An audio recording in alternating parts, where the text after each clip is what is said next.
자, 두 번째 강의 영상 한번 촬영해 볼게요. 자, 그래서 첫 번째 영상에서는 제가 이제 선별에 관해서 이제 소개를 했고요.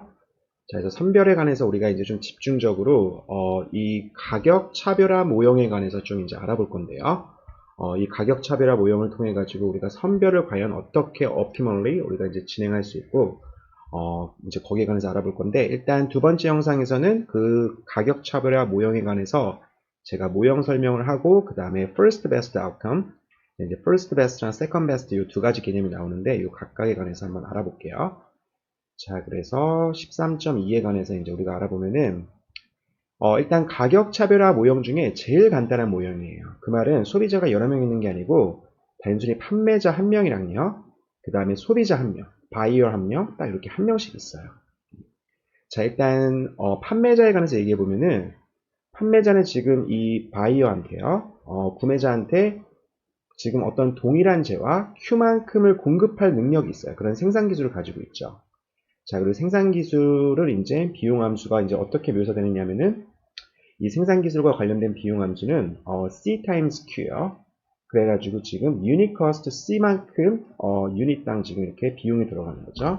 자, 그래서 여기서 우리가 C를 이제 생산하는 데 들어가는 한계 비용 MC라고 이제 우리가 해석해 줄 수가 있죠.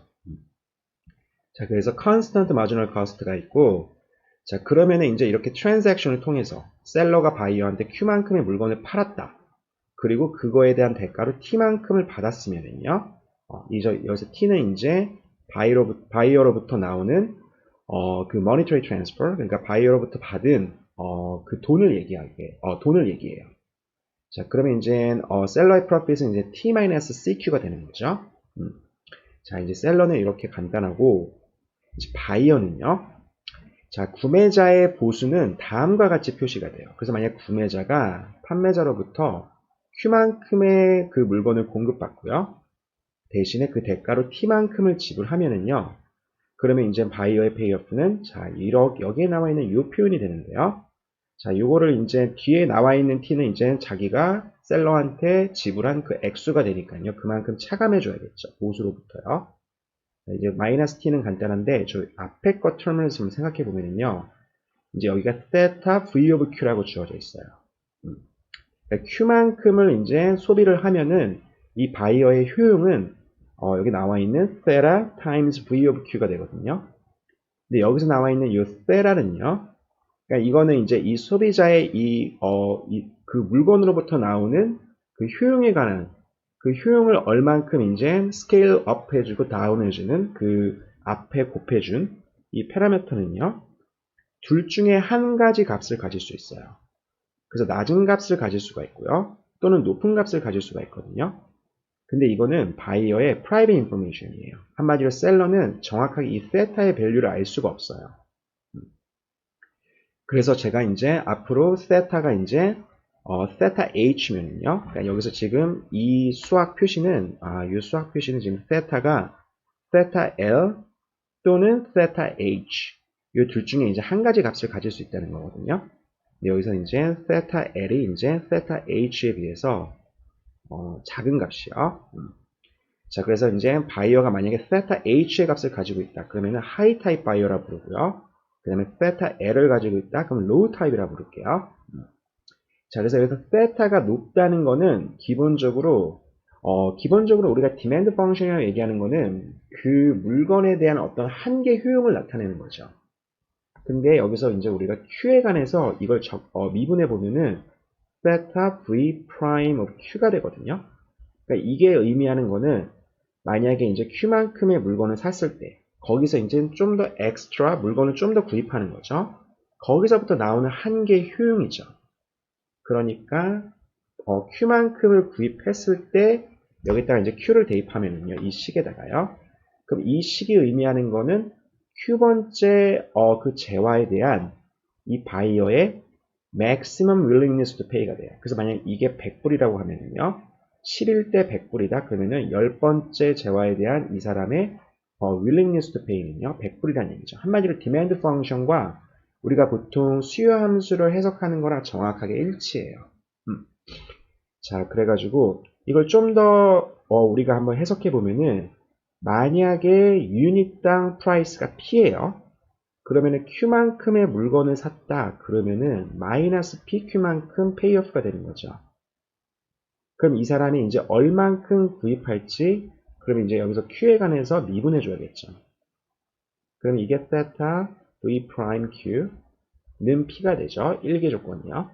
그럼 이걸 이제 이게 이제 그러니까 주어진 가격에 대해서 얼마만큼 이 사람이 물건을 구입할 건지. 이게 바로 이제 디맨드 펑션이거든요. 근데 세타는요, 여기서 나와 있는 이 바이어만 알고 있는 이 private information은 이 디맨드 펑션이 얼만큼 높고 낮은지 그걸 결정해요. 자, 그래서 이게 이제 지금 기본적으로 바이어의 디맨드 펑션이라고 우리가 해석해 줄 수가 있는데요. 디맨드 펑션이요. 수요 함수. 주어진 가격에서, 그러니까 해석은 주어진 가격 P에서 이 사람은 얼마만큼 구입할 건지. 자, 이 등식을 정확히 만족시키는 것만큼 이제 구입을 하는 거죠. 자, 그럼 이거를 이제 P랑 Q에 관해서 우리가 그려주면은 Q는 이쪽에 있고 P는 이쪽에 있고요. 주어진 가격에서 얼마큼 구입하는지 그걸 나타내는 이제 디맨드 펑션이 되는 거죠. 그래서 세타가 H인 사람은 이렇게 높고 디맨드 펑션이요. 세타가 낮은 거는 세타 L을 갖고 있는 바이어는 디맨드 펑션이 이렇게 아래로 이렇게 내려오게 돼요. 자, 그래서 셀러가 세타를 모른다는 거는 이 디맨드 펑션이 정확히 위에 있는 건지 아래에 있는 건지, 한마디로 그 디맨드 펑션의 쉐입에 관해서 약간의 이제 불확실성이 있다고 이제 생각하면 돼요. 근데 바이어는 자신의 세타를 정확히 알고 있어요. 셀러는 모르고요. 대신에 셀러는 이제 이 사람이 여기 위에 있는 디맨드 펑션을 가지고 있겠다. 한마디로 하이 타입일 가능성이 베타라고 생각을 해요. 그래서 베타는 이제 0과 1의 숫자인데요. 한마디로 셀러가 이제 바이어가 과연 어떠한 타입인지 그거에 대해서 이제 사전적인 그런 믿음, prior belief라고 이제 우리가 해석해 줄 수 있는 거죠. 자, 그래서 베타의 확률로 바이어가 하이 타입인데 정확히 하이 타입인지 로우 타입인지, 한마디로 그럼 로우 타입일 확률은 1 베타가 되는 거죠. 자, 그래서 세타에 관한 해석은 이제 이 디맨드 펑션이 위인지 아래인지 그걸 나타내주는 그런 파라미터 모수가 되는 거고요. 그 다음에 이제 V는 기본적으로 Q를 얼만큼 소비하느냐, 이 재화를 얼만큼 소비하느냐, 거기서부터 나오는 효용 함수예요. 그래가지고 V는 일단 증가하는 함수고요. 증가한다는 거는 많이 소비하면 소비할수록 기본적으로 효용이 증가한다는 얘기죠. 근데 모양이 오목한 모양으로, concave function. 그래서 이렇게 모양이 V 펑션의 모양은, 그리고 하나도 소비하지 않으면은 제로죠. 그러니까 1점을 통과하고 이렇게 살짝 이렇게 이런 모양으로 증가하는, 자, V는 이렇게 생겼어요. 자, 그 말은 결과적으로 많이 소비하면 소비할수록 기본적으로 효용은 증가하지만, 그러니까 한계 효용은 항상 0보다 크지만 한계 효용이 Q를 소비하면 소비할수록 체감한다는 얘기죠. 자, 그래서 V of Q는 그런 특징을 가지고 있어요.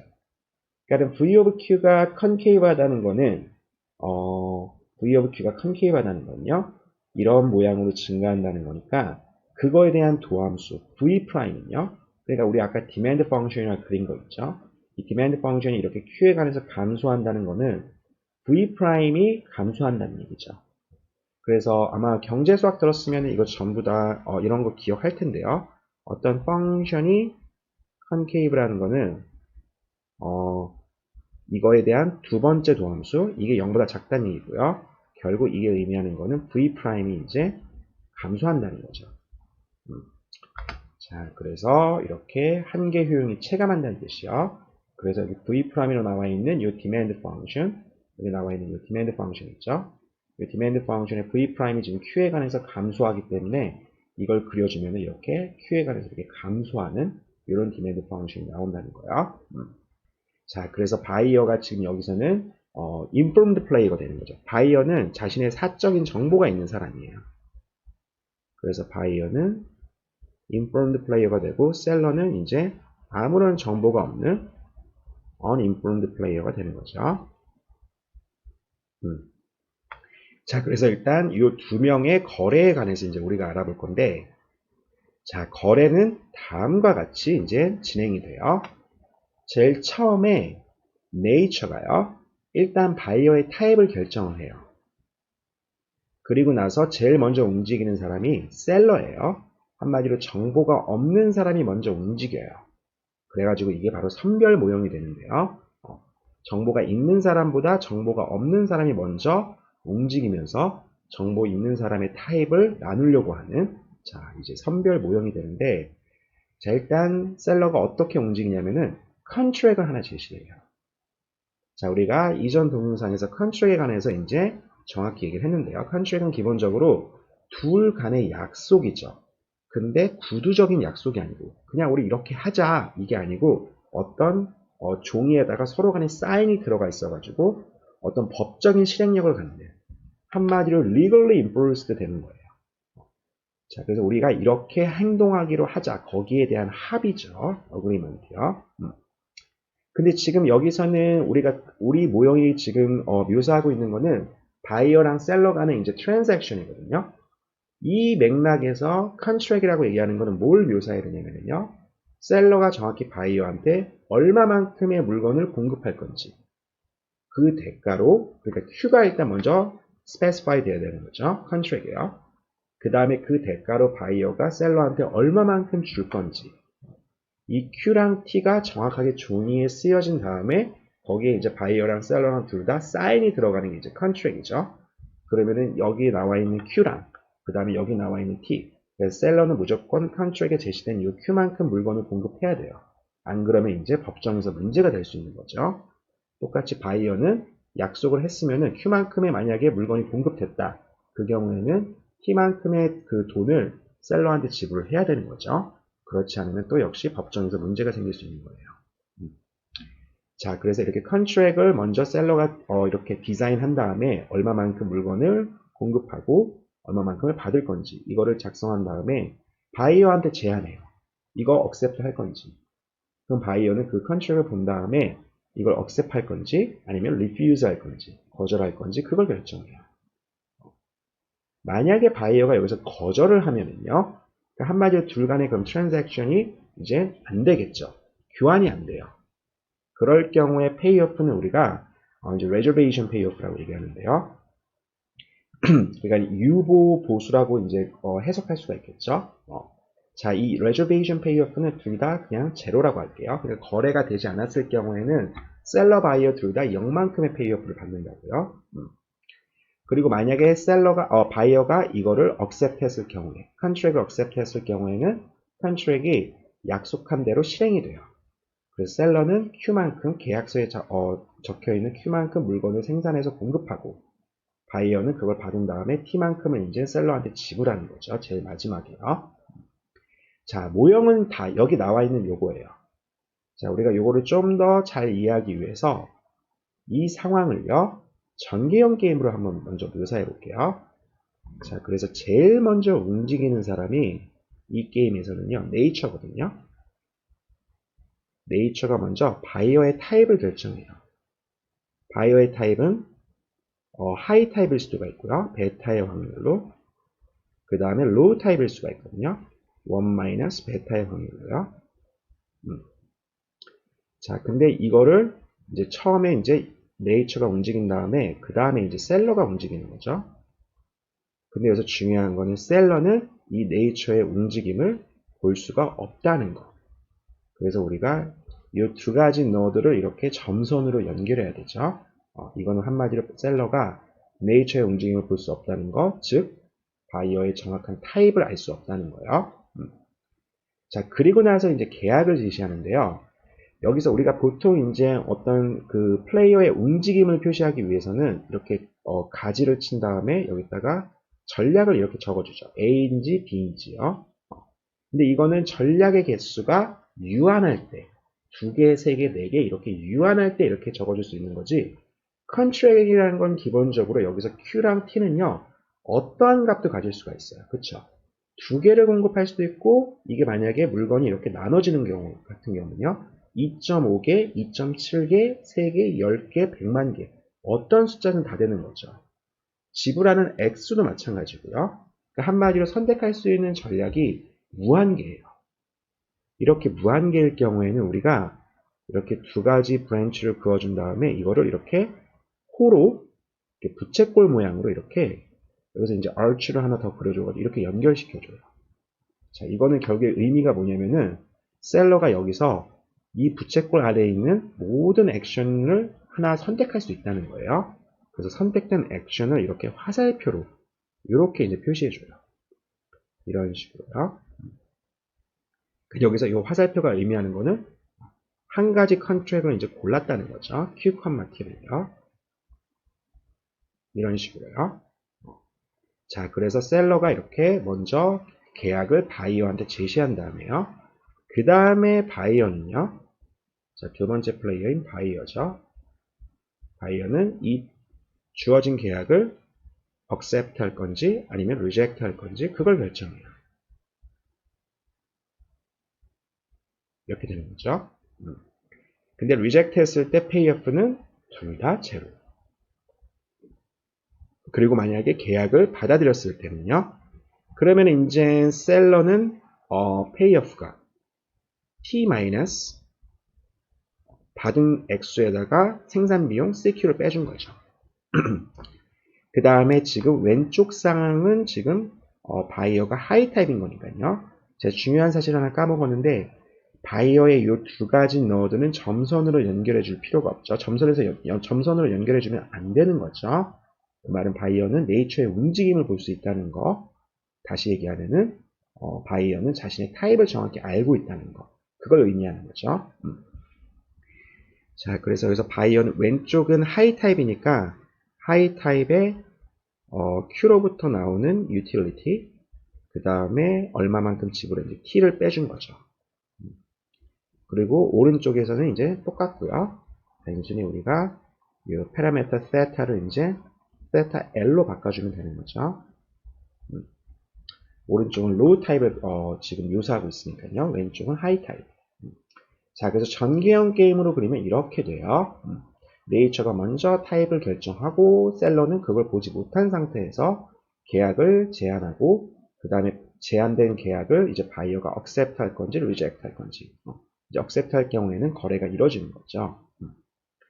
자, 그래서 지금 여기 나와 있는 이 게임을 전개형으로 표시하면은 아까 전에 그 그림이 돼요. 자, 그러면은 우리가 지금 여기서 이제 공부할 건 뭐냐면은요. 이렇게 한마디로 지금 셀러가 정보를 모를 때 이렇게 서로 간에 한 명은 모르고 있고 한 명은 알고 있고 이렇게 정보의 비대칭성이 있을 때 과연 셀러가 이 계약을요 어떻게 디자인해야 되는지 거기에 관해서 이제 공부할 거거든요. 좀 더 다시 얘기하면요 이 정보의 비대칭성이 계약을 디자인하는데 과연 어떠한 영향을 줄 건지요. 근데 우리가 그 영향을 정확하게 아이덴티파이 하기 위해서는요. 이걸 어떤 상황이랑 비교할 거냐면요. 정보가 만약에 정확히 있을 경우 한마디로 지금 셀러도 정확하게 타입을 관찰할 수 있을 경우 한마디로 정보의 비대칭성이 없을 때에는 계약을 어떻게 작성하고 만약에 정보의 비대칭성이 있을 때는 어떻게 작성하고 이 두 가지를 서로 비교해 줄 거예요. 이렇게 비교하면 확실히 우리가 정보가 비대칭적일 때는 과연 어떠한 효과가 있는지 어떠한 아웃컴이 달라지는지 그거를 확실하게 이제 우리가 알아낼 수 있는 거거든요. 자, 그래서 우리가 이 상황을 이렇게 지금 정보가 서로 간에 완전 대칭적 둘 간에 이렇게 완전 정보를 갖고 있는 셀러가 바이어의 타입에 관해서 완벽한 정보를 갖고 있는 상황을 first best라고 얘기를 해요. 그래서 다음 슬라이드에 나와 있는 게 바로 이런 상황인데요. first best. 그러니까 이거는 셀러가 바이어의 그 타입 세타를 정확하게 완벽하게 관찰할 수 있는 상황이에요. 자, 이런 상황은 어떤 상황을 묘사하냐면은 이 세타 한마디로 바이어의 그 수요 곡선이 달라지는 거 있죠. 이 달라지는 게 눈에 보이는 셀러 눈에 보이는 애트리뷰트에 의해서 결정되는 거예요. 예를 들면요. 어떤 애트리뷰션이라고 하면은 나이 같은 거요. 성인일 경우에는 수요 곡선이 높고 아동일 경우에는 children일 경우에는 이렇게 좀 낮고 아니면 또는 학생증을 보여달라고 하면서 이제 비교할 수도 있죠.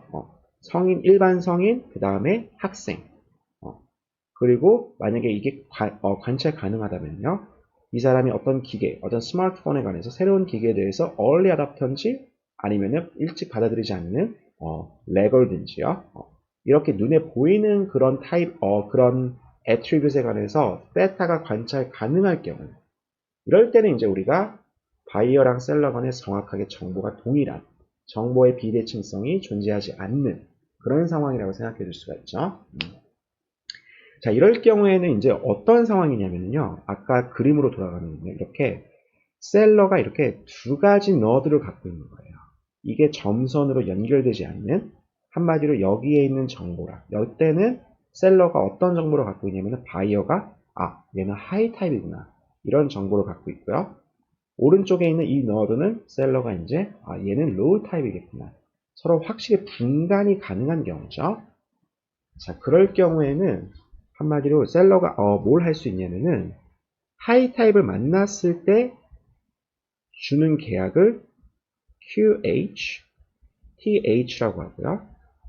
그 다음에 로우 타입을 만났을 때 주는 계약을 QL, TL라고 쓰면은요. 이 QH, TH랑 QL, TL, 로우 타입의 계약, 로우 타입을 만났을 때 계약, 하이 타입을 만났을 때 계약, 이 두 개가 서로 다를 수가 있는 거죠. 왜냐면 타입이 구별이 가능하니까요. 그쵸?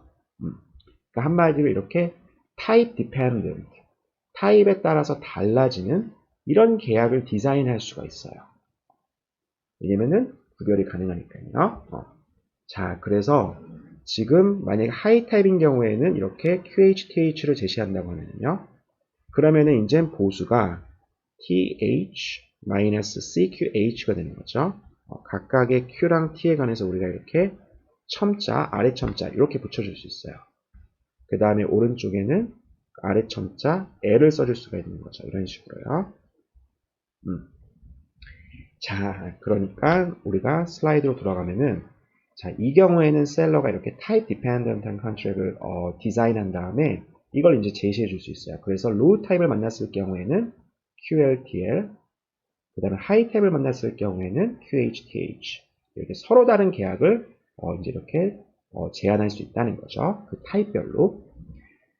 자, 그러면은 여기서 셀러가 일단은 두 가지를, 각각의 타입에 관해서 두 가지를 결정해야죠. 얼만큼 팔 건지, 그리고 얼만큼 받아낼 건지. 로우 타입한테, 그 다음에 하이 타입한테도요. 근데 여기서 나와 있는 이 프라이싱 스킴, TH는요, 얼만큼 가격을 매길 건지, 여기에 관해서 먼저 생각해 보면요. 그러니까 지금 얼만큼 팔지를 기분으로 한 다음에, 기분 QH에 관해서 얼마만큼 과연 받아낼 수 있을 건지. 자, 이 문제를 먼저 생각해 보면요. 그러면은 기본적으로 셀러는 지금 자신의 이윤을 극대화하고 싶어요. 그렇죠? 그러니까 만약에 하이 타입을 만났을 경우에는 다음과 같은 문제를 풀어야죠. 한마디로 자신의 이윤을 가장 극대화시켜주는 생산 물량 QH랑 그 다음에 가격 TH를 결정해야 되죠. 근데 여기에는 제약 조건이 하나 있어요. 어떤 제약 조건이 있냐면은 여기 발생되는 이 이유는 언제 realize 되냐면은 여기 바이어가 이제 결정을 하죠. 바이어가 이 주어진 계약을 accept 했을 때 이 이윤이 이제 realize 되는 거, 실현되는 거거든요. 그러면은 우리가 언제 바이어가 이거를 accept 할 건지 그걸 생각해 줘야죠.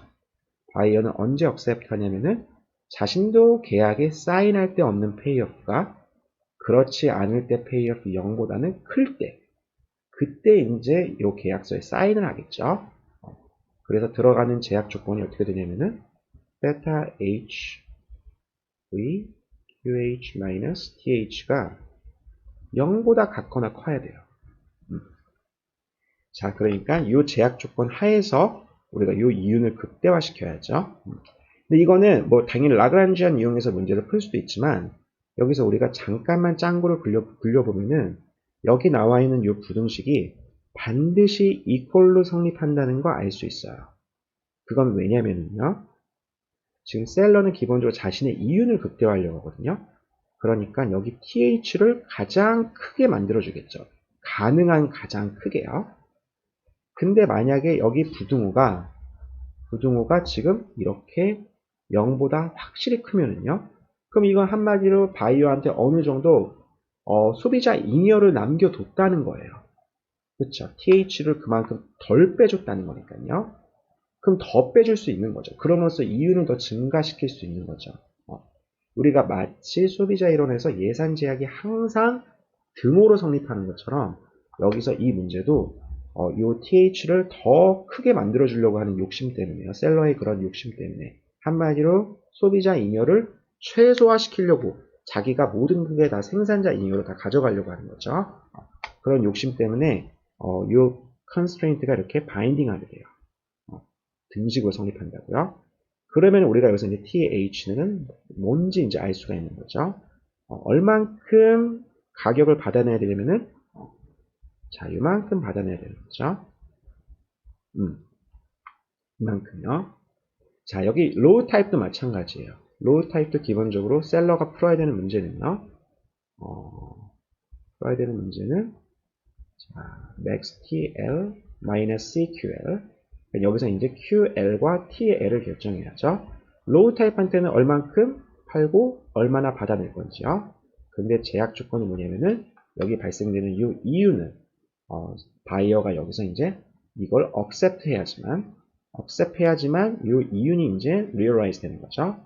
언제 accept 하는지 생각해 보면은 바이어도 이제 사인하는 게 더 이로울 때. 이게 0보다 클 때죠. 자, 그래서 여기서 이제 TL이요. 여기로부터 이제 TL이 자, 이렇게 된다는 거 알 수 있죠. 이런 식으로요.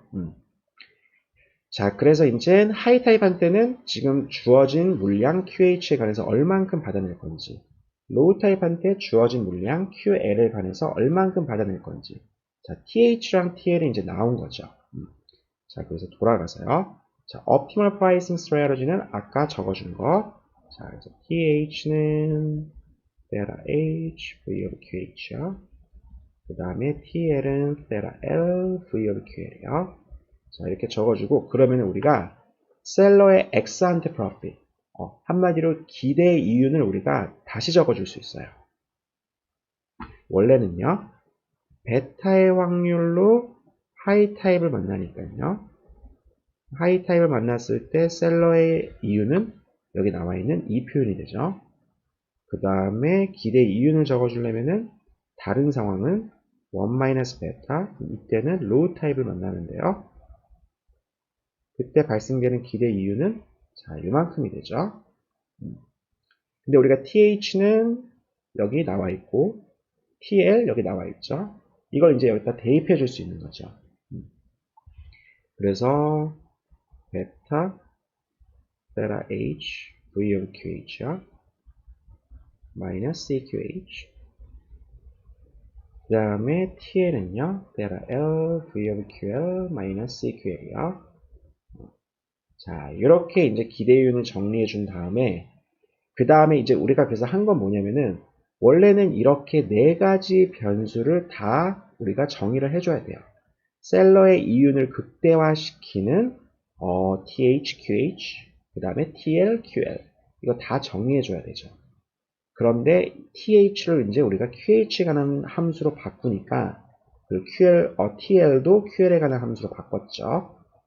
자, 그래서 우리가 이렇게 두 가지 변수에 관해서만 극대화를 시켜주면 돼요.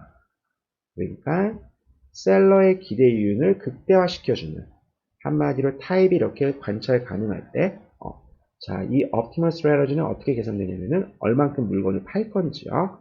그럼 QH에 관해서 미분해주면은 여기 오른쪽은 다 QL에 관한 함수죠. 그러니까 이건 다 지워지고 자, 여기 왼쪽, 자, 이 오른쪽은 다 지워지고요. 왼쪽만 보면 되는 거죠.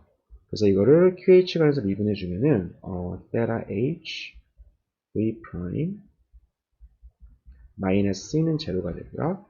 역시 QL에 관해서 미분해주면은 자, 이렇게 되는 거죠. 자, 여기 있는 식을 이제 좀 더 정리해주면은 자, 여기 아래에 있는 식이 나오는 거죠. 1번식이요. 자, 이 1번식을 이제 우리가 생각해 보면은 지금 자, 이제 얼만큼 하이 타입한테 물건을 팔 건지 자, 이거는 이 식에 의해서 결정되고요. 자, 여기 있는 거를 이제 정리해 준 거죠. 여기 있는 걸 이렇게 지금 이렇게 정리해 준 거거든요. 이거야. 정리해 준 거고. 그 다음에 여기 나와 있는 이거는요. 자, 여기 있는 거 이거 정리해 준 거죠. 그러니까 로우 타입한테 물건을 얼만큼 팔 건지요. 자, 여기 있는 상황을 우리가 잘 생각해 보면은 여기서 결정된 퀀티티는요. 얼만큼 물건을 팔 건지 이거는요. 이 둘 간의 트레이드를 통해서 발생될 수 있는 이득을 가장 극대화시키는 그러한 퀀티티예요. 자, 그거에 대한 이유를 잘 생각해 보면요.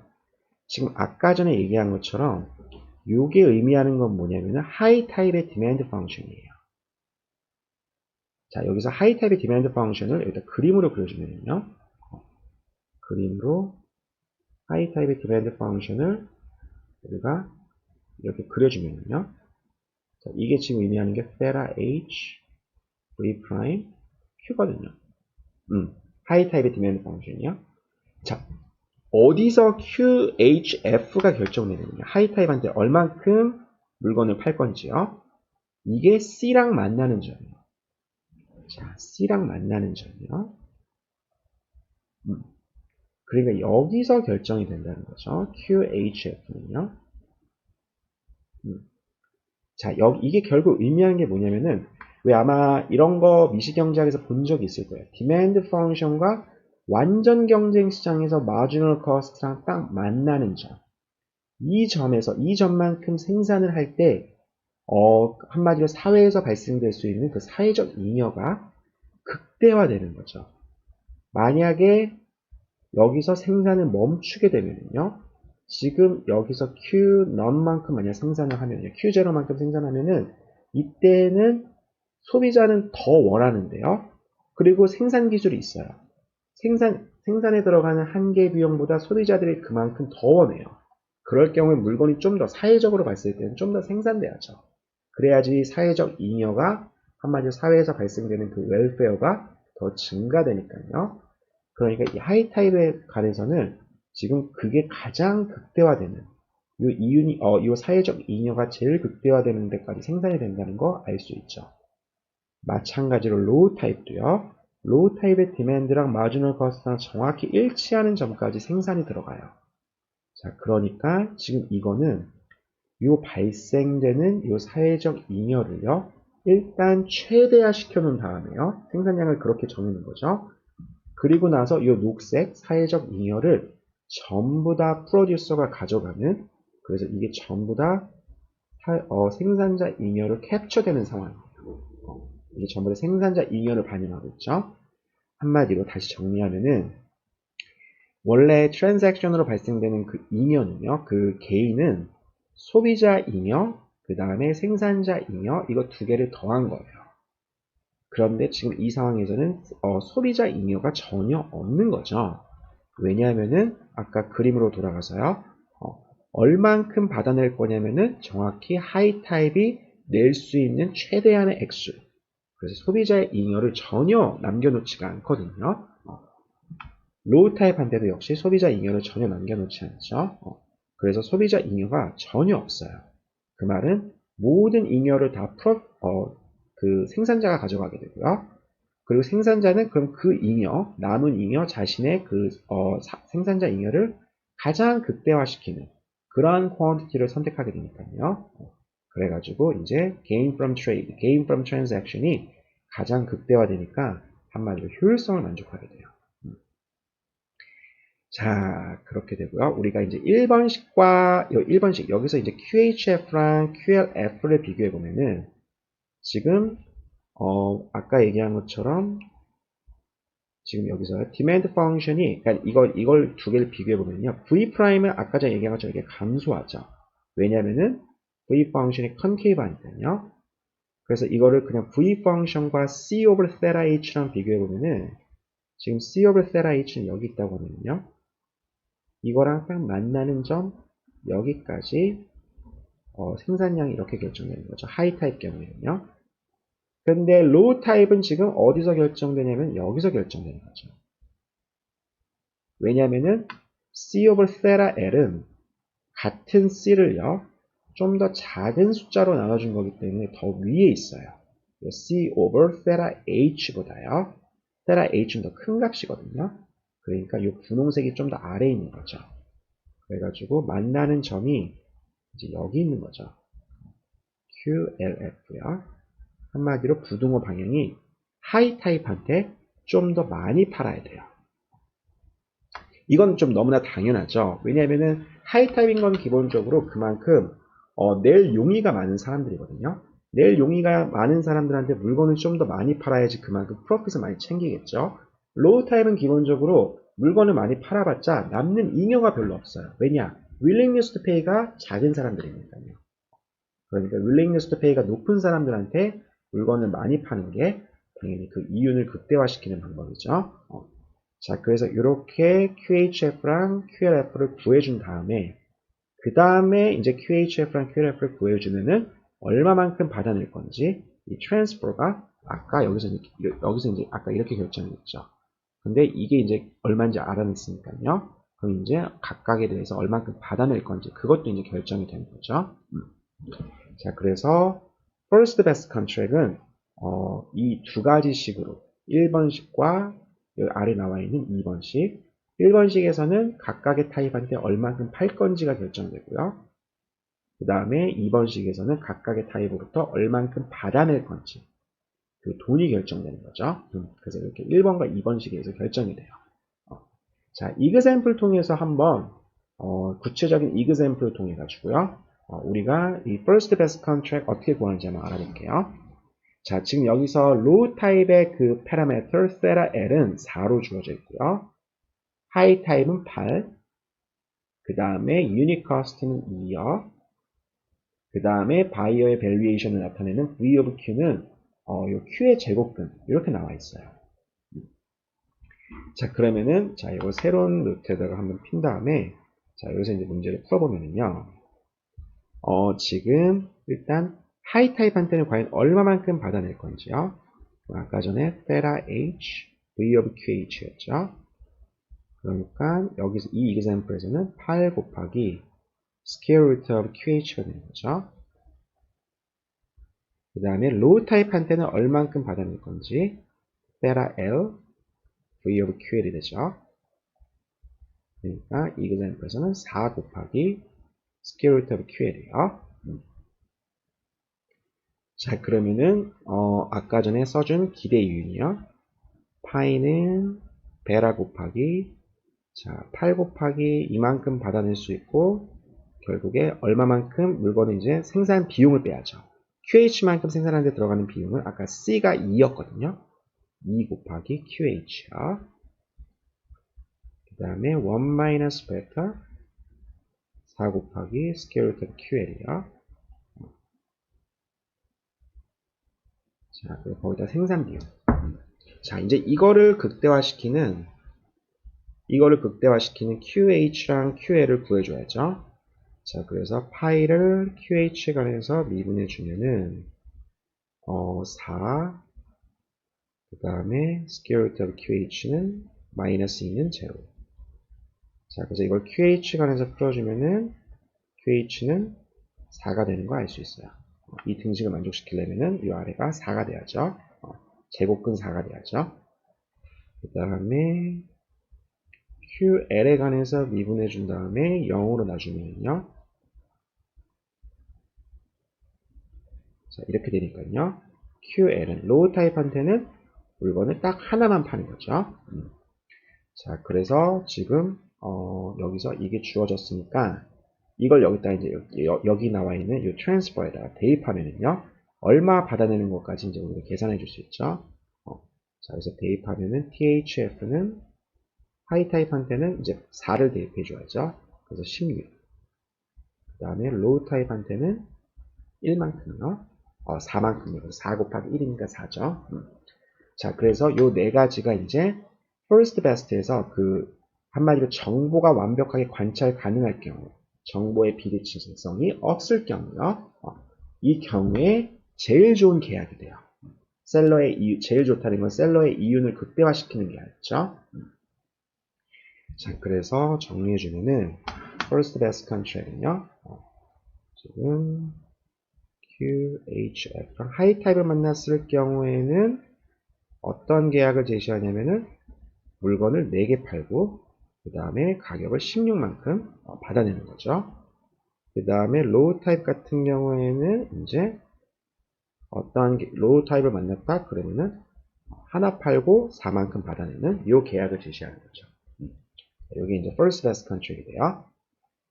자, 그래서 아까 전에 얘기한 것처럼 세타가 관찰 가능할 경우에는 상황이 어떤 상황이냐면은 디맨드 커브가 이렇게 주어져 있고요. 하이 타입, 이게 세타 H, V 프라임 Q죠. 이게 마지널 코스트랑 정확히 일치하는 점까지 여기서 이제 생산이 결정되고요. 그리고 얼만큼 받아내냐? 여기서 만약에 이만큼 하이 타입이 물건을 구입했을 경우에 발생되는 소비자 잉여는 이만큼 되거든요. 자, 여기 이만큼, 이만큼 되거든요. 이걸 전부 다 프로듀서가 가져가는 거예요. 그렇죠? 그러니까 이게 결국에 THF가 되는 거죠. 자, 이게 우리가 보통 미시경제학이나 산업조직론에서 봤던 완전 가격 차별 아니면 또는 1차 가격 차별 그거예요. 우리가 1차 가격 차별은 우리가 소비자의 그 수요 함수를 정확히 알고 있을 경우에요. 그때 이제 그 소비자 잉여를 전부 다 생산자가 가져가 버리는 그런 상황이죠. 지금 현재 여기 묘사하고 있는 게 바로 그 상황이거든요. 자, 그래서 first best contract은 기본적으로 1차 가격 차별의 형태를 띈다고요. 그런데 지금 여기 나와 있는 거는 자, 하이 타입을 만났을 경우에 너 4개 사. 그리고 나한테 16만큼 줘야 돼. 자, 이런 계약은 솔직히 있을 수가 없죠. 4개를 강매할 수는 없거든요. 마찬가지로 로우 타입한테 너 나한테 1개 사. 대신에 그리고 가격 4만큼 지불해. 이거는 말 그대로 강매죠. 한마디로 이거는 현실에서 이런 거는 발생할 수가 없어요. 근데 우리가 이 똑같은 결과를 어떤 식으로 현실에서 나타나게 할 수 있냐면요. 그게 바로 여기 나와 있는 TPT, Two Product Tariffs, 우리나라 말로 하면은 2부 가격제라고 하거든요. 2부 가격제.